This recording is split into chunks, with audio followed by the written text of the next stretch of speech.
Hoy, en Investigación, hablamos sobre el incremento de casos por COVID-19, de las enfermedades respiratorias por la temporada invernal y lo que podría convertirse en una crisis sanitaria. A finales de 2019, las autoridades sanitarias de Wuhan, en China, informaban de varios casos atípicos de neumonía en la ciudad. Posteriormente se determinaría que eran a causa de un nuevo coronavirus. Han pasado 36 meses de aquellos primeros casos de COVID-19 y tal vez aún nos falta ver mucho sobre esta enfermedad. Los contagios subieron a 11.653 en la semana 48, que abarcó del 27 de noviembre al 3 de diciembre de 2022, según datos del tablero del CONACYT.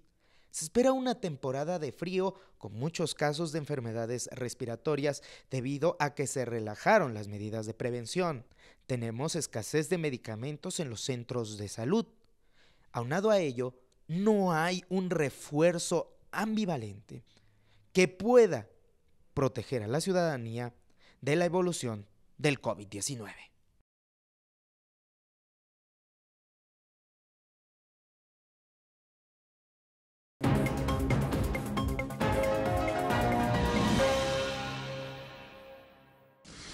WHO has been assessing this outbreak around the clock, and we're deeply concerned both by the alarming levels of spread and severity and by the alarming levels of inaction. We have therefore made the assessment that COVID-19 can be characterized as a pandemic.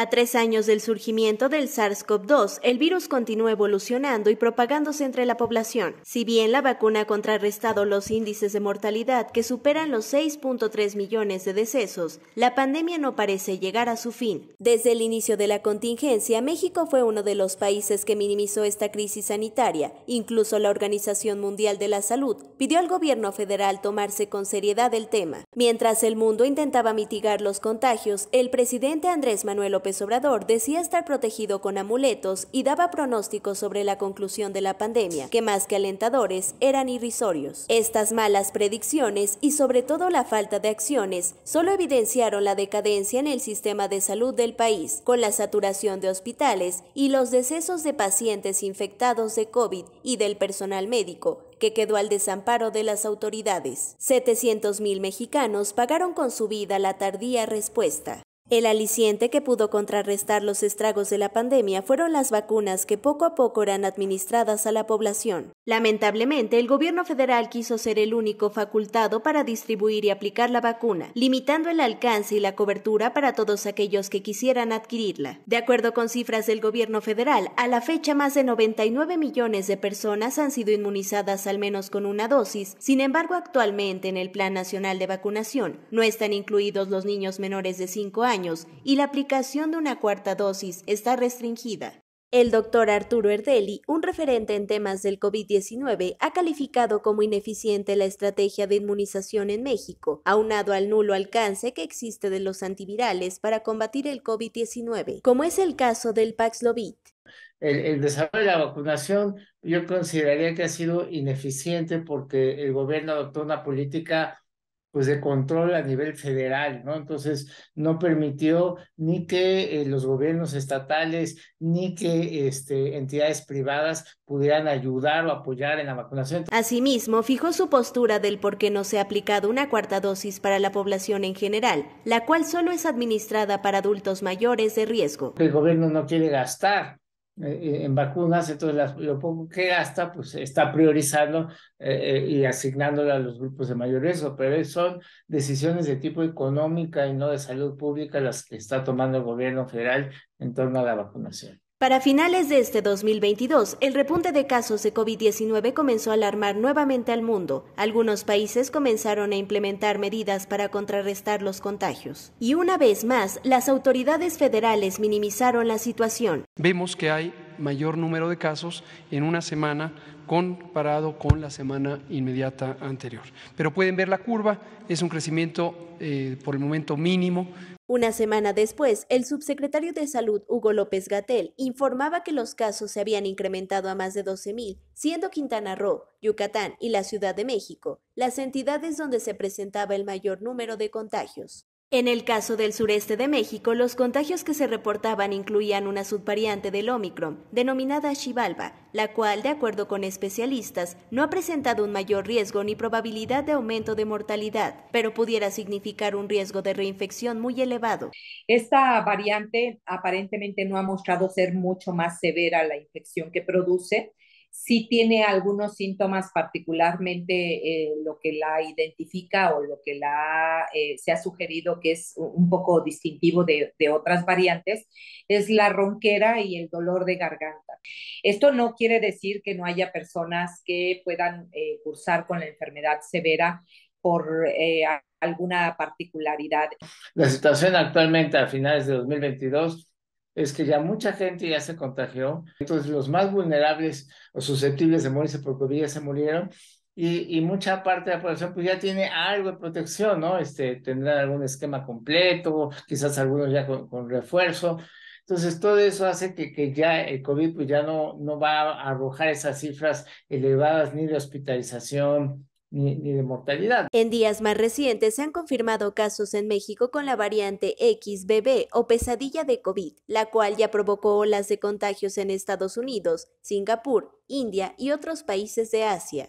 Los especialistas señalan que ante un abastecimiento de vacunas limitado, lo primordial es inmunizar a la población que no ha recibido ninguna dosis, y para los ya vacunados es conveniente esperar los avances científicos que puedan demostrar que es necesaria una nueva dosis. La accesibilidad de las vacunas pues no es tan, digamos, tan grande como para que toda la gente pueda revacunarse nuevamente, de manera que yo creo que la prioridad es primero, pues aquellos que no han recibido la vacuna la pudieran recibir para estar protegidos. Lo que sucede con el COVID, por ejemplo, es que ha ido mutando mucho en el transcurso de toda la pandemia. Entonces, actualmente no sabemos específicamente si vayamos a necesitar refuerzos anuales, como por ejemplo con las vacunas de la influenza, que lo que hace la vacuna de la influenza es que toma todos los serotipos de las distintas variantes que hay circulando anualmente y se hace una vacuna específicamente para esos serotipos y por eso nos tenemos que vacunar cada año. Lo importante aquí es que toda la gente que no se haya vacunado busque una vacuna.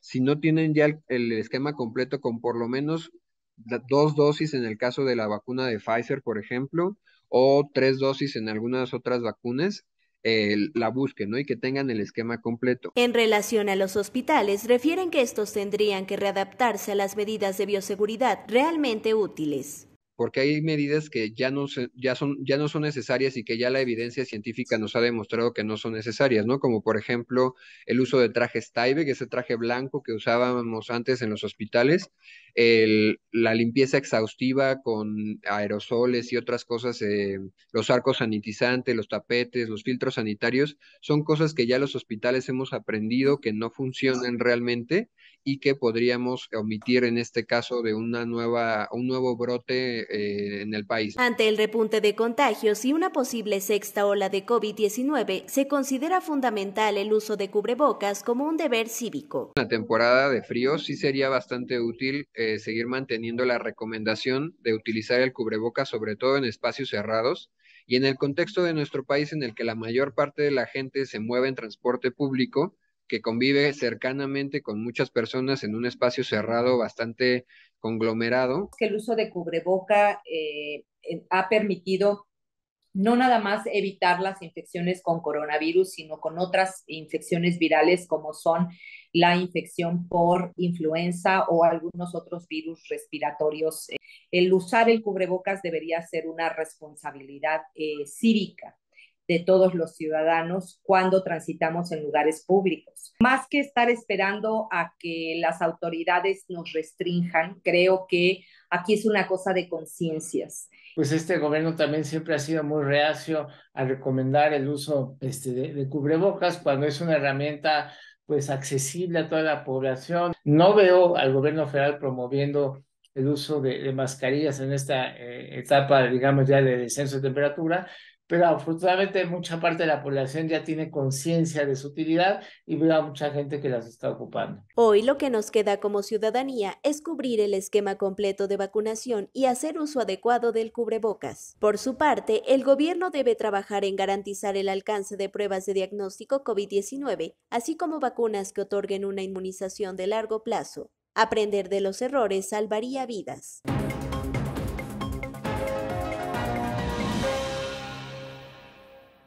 Para platicar sobre el tema tenemos a bien y que nos haya aceptado la invitación al doctor infectólogo Francisco Moreno. Muchas gracias por tomarnos esta comunicación. Al contrario, gracias Jesús por la invitación y un gusto estar con ustedes. Doctor Francisco Moreno, comenzaríamos platicando sobre este incremento de casos COVID en México. Tristemente lo hemos visto a la entrada de la época invernal. ¿Usted cómo lo ha detectado y qué opinión tiene sobre ello? Sí, como bien dices, la entrada del clima frío hace que los virus respiratorios en general repunten. ¿Por qué? Porque se encierran los espacios, la gente convive más por el frío y esto provoca que las infecciones respiratorias siempre aumenten en esta época. Y COVID cada vez es más el comportamiento de un virus respiratorio. Antes lo teníamos prácticamente todo el tiempo, pero ahora hubo un descenso antes de que llegue la llegada de la temporada invernal y empieza a haber un repunte. ¿Qué tan importante va a ser el repunte? Pues va a depender también de los cuidados que tengamos como ciudadanos para evitar que pues haya un número de casos mayor. Esperamos que no vaya a ser un repunte como las olas anteriores, pero desafortunadamente también va a depender mucho de los ciudadanos que ya están cansados de usar cubrebocas o de cuidarse. En este sentido, doctor, se han concentrado, mencionaba en la presentación que ya se concentran más los casos en la Ciudad de México, a diferencia de semanas pasadas que se concentraban más en la península de Yucatán. ¿Usted ve algún factor que haya provocado este incremento más en la zona metropolitana de la capital del país? Fíjate que si analizamos cómo se han presentado las olas, sobre todo las últimas tres, han empezado en sitios de turismo y sabemos que el sureste del país es un área con gran turismo. Entonces, no es de extrañar que la haya tanto de Quintana Roo como de Yucatán fueran las primeras áreas que empezaran con este repunte. Y después empiezan las áreas urbanas y ya después empieza el país en su totalidad. Creo que esa es una forma de saber que empiezas a tener el repunte, cuando empiezas a tener zonas turísticas que empiezan a tener incremento, porque ahí las medidas de prevención obviamente pues, no se llevan a cabo y además por el viaje pues hay mayor contacto con gente que puede traer la infección de otros lados. Evidentemente México, la Ciudad de México tiene las condiciones ideales para tener una diseminación, al tener una población alta, al tener pues mucho hacinamiento y lo que estamos viendo ya es un repunte importante. Desafortunadamente, como ha sido a través de toda la pandemia, no tenemos muchas pruebas y una de las formas como mide el gobierno esta situación es a través de hospitalizaciones. Pero ¿qué pasa? Cuando tienes hospitalizaciones ya llevas 10 días de que empezaron a haber más casos. Entonces ya es tratar de frenar la bola de nieve cuando viene a media montaña. Ese es el problema de no tener pruebas disponibles para que se pueda hacer la mayor parte de la población. Doctor, usted ha hecho diversos comentarios críticos como el que menciona ahorita de a lo largo de la pandemia o cuando estábamos en el momento más crítico, ni en ese momento teníamos pruebas, menos ahora, pero ¿cuál ha sido la acción del gobierno federal y cómo ve usted esas acciones o las nulas acciones que tenga el gobierno federal ante este nuevo incremento de COVID? Si hay, ustedes médicos como doctores ven que haya insumos hacia la salud pública, un respaldo, pudiera decirse, protección, ya sea de medicamentos, más vacunas, algo que esté operando el gobierno federal y ustedes lo estén viendo, o todo lo contrario. Mira, yo te diría que desafortunadamente, a pesar de lo que se ha pedido, seguimos sin tener pruebas disponibles. Somos países de los que menos pruebas han hecho. No tenemos disponibilidad de antivirales. Se compraron 300,000 dosis de un medicamento antiviral, Paxlovid, pero lo tiene concentrado el gobierno, las instituciones públicas, no sabemos cuáles. El procedimiento para conseguir ese medicamento es muy tardado, se tiene que utilizar en los primeros días. Por otro lado, la vacunación que en un principio empezó con pues, mucho auge, ahora sabemos que pues, no se han acabado de vacunar a los niños, tenemos niños menores de 5 años que no están considerados para vacunarse, los refuerzos llegan a cuentagotas, no se consideró la vacuna bivalente, que es la que se está aplicando, la nueva vacuna que está más actualizada. Entonces, todo esto nos pone en riesgo de que en un momento dado, si la cantidad de casos aumenta, pudiéramos tener un problema otra vez con COVID en México. Y eso desafortunadamente se deja a pues cómo evolucione la enfermedad, es decir, qué tanta inmunidad tenemos, qué tantas las vacunas que nos pusimos hace ya más tiempo van a funcionar, pero no estamos siguiendo pues una línea científica, sino más bien vamos a ver qué nos pasa. Y eso es triste, más cuando ya llevamos más de 700,000 fallecidos por exceso de mortalidad. En este sentido, doctor, es necesario entonces una cuarta dosis que se deba aplicar a la población. ¿De qué manera debe de existir, pues, o debe de operar el gobierno para aplicar esta dosis y qué vacuna debe de ser? Pues mira, idealmente, por lo menos deberíamos de vacunar a la gente vulnerable, gente mayor de 50 años, gente con diabetes, obesidad, hipertensión, y esa gente debería de recibir un refuerzo si ya pasaron 6 meses del último refuerzo, porque los estudios han demostrado que después de 6 meses tu inmunidad empieza a bajar. En la mayor parte de la gente, pues esa inmunidad no baja de un momento a otro, pero si tienes alguna enfermedad que condiciona que tu sistema inmune no esté bien, empiezas a tener riesgo.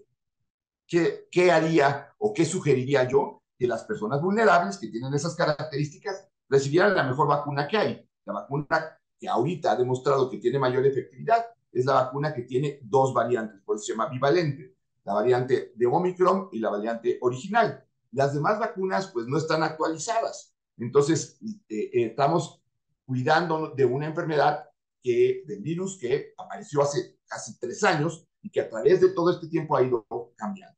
Yo recomendaría tener posibilidad y acceso a las vacunas, que se acabe el monopolio que tiene el gobierno de vacunar con la que ellos quieren, cuando quieren, en donde quieren y como quieren, porque eso ha provocado este rezago en donde nuestra población empieza a volver a tener susceptibilidad para tener enfermedad pues más seria, que es lo que no queremos. ¿Se le ha dado entonces un uso político a la vacunación, algo de salud pública, y por eso se está reteniendo pues esta operación? Pues mira, yo consideraría que más que todo se ha minimizado la enfermedad, ha estorbado la enfermedad en los proyectos gubernamentales y pues sí, realmente lo que se le da también es un uso político en el momento que los que quieren poner la vacuna es específicamente ellos y no abrir a que las empresas, pues otras áreas del país pudieran, los propios estados pudieran realizar sus esquemas de vacunación y tener a la población protegida.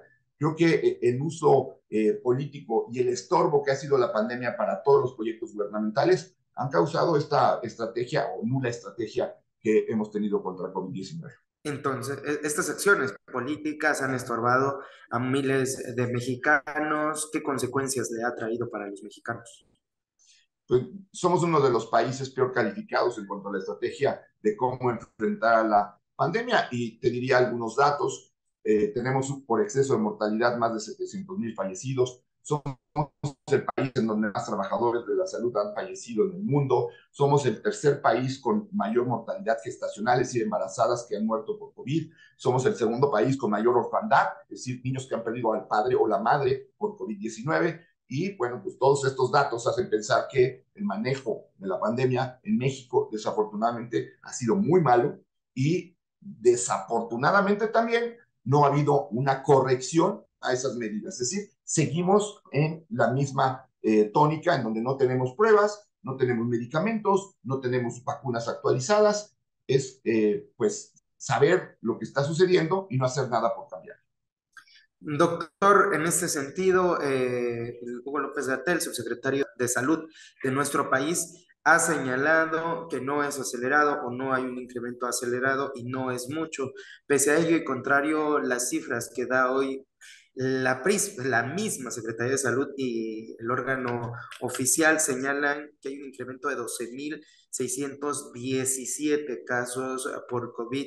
COVID todavía es esa enfermedad a la que los mexicanos debemos de tener, se puede decir, respeto, que debemos de protegernos y qué acciones debemos de tomar desde el lado ciudadano, desde los mexicanos, ante esta acción que describe del gobierno federal, que hay un desinterés.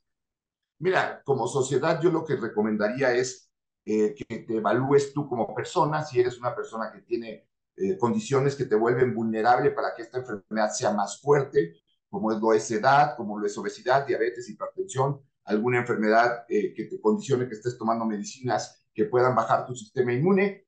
Entonces te tienes que cuidar, tienes que usar cubrebocas, evitar lugares muy concurridos, mantener espacios bien ventilados. ¿Por qué? Porque si te da COVID puedes tener una mala evolución. Ahora, por la gente que no tiene estas condiciones, pues nada más ver cuál es su entorno. Si vive con gente que no tiene problemas y que no tiene factores de riesgo, bueno, pues ellos pueden tomar su decisión. Pero si estas personas viven con alguien que tiene factores de riesgo, tienen que asumir que si ellos no se cuidan, pueden contagiarse y contagiar desafortunadamente al que sí se cuida, como ha pasado, y esta persona acaba teniendo un problema porque él no está en la misma condición física. Entonces, si tú no estás en buenas condiciones físicas, cuídate. Si tú convives con alguien que es vulnerable, cuídate por él. Si nos cuidamos, cuidamos a los demás.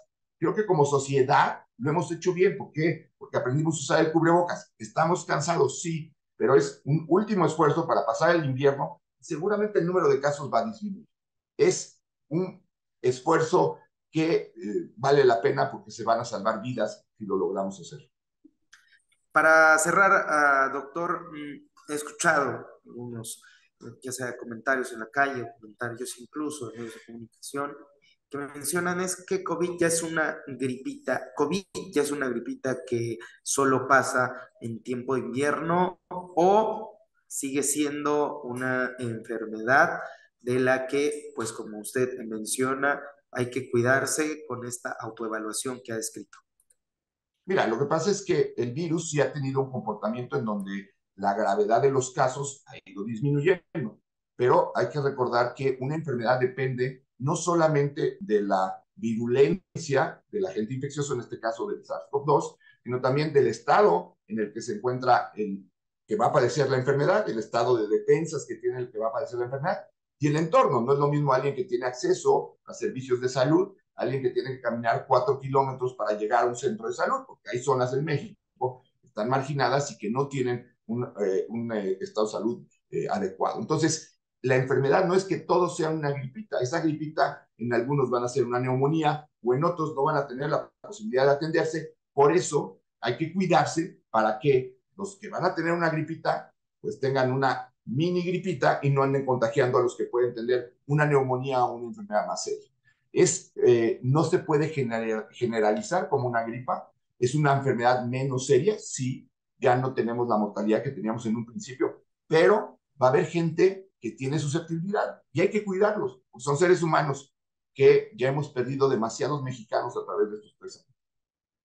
Ya adelantaba esto, pero quisiera que nos explicara cuál es la evaluación del sector salud en los servicios públicos que tiene nuestro país tras 3 años de sufrir esta pandemia. Pues mira, desafortunadamente la pandemia llegó a de alguna manera desenmascarar servicios de salud que ya venían teniendo cierto deterioro y que ahora, con el gasto que ha implicado la pandemia, gasto físico, trabajadores de la salud exhaustos, gasto en recursos, no hay insumos, no hay medicamentos, y esto pues hace que una enfermedad se pueda complicar en un centro hospitalario que no tiene los recursos o que se pueda diseminar entre las personas. Somos el país, insisto, con más trabajadores de la salud fallecidos, quiere decir que no había buen equipo de protección. Entonces, todo esto hace que deberíamos de ser más preventivos que esperar a que ocurran infecciones, que se llenen los hospitales, porque seguramente esos pacientes no van a tener oportunidad. Aquí es muy importante la prevención y creo que en eso otra vez el gobierno se equivoca al decir no tenemos cifras suficientemente altas porque cuando las tengamos ya no vamos a poder echar para atrás. Gracias, doctor. ¿Algo que desea agregar? Yo les diría que hay que seguirnos cuidando un poquito más, sobre todo si eres vulnerable. Bueno, pues de antemano, gracias por el tiempo que se ha tomado para explicarnos todos con detalle, pues todas estas preguntas que le hemos hecho y además los consejos que nos da como ciudadanos que finalmente hemos hecho pues lo que hemos podido ante esta situación gubernamental y esperamos contar próximamente con más comentarios suyos. Muchas gracias y gracias por la invitación y a seguirnos cuidando. Como hemos podido observar en este programa, el gobierno federal siempre desestimó la pandemia desde hace 3 años que comenzó, como poco le ha importado la salud de los mexicanos en todo su gobierno. Soy Jesús Anaya, esto fue En Investigación.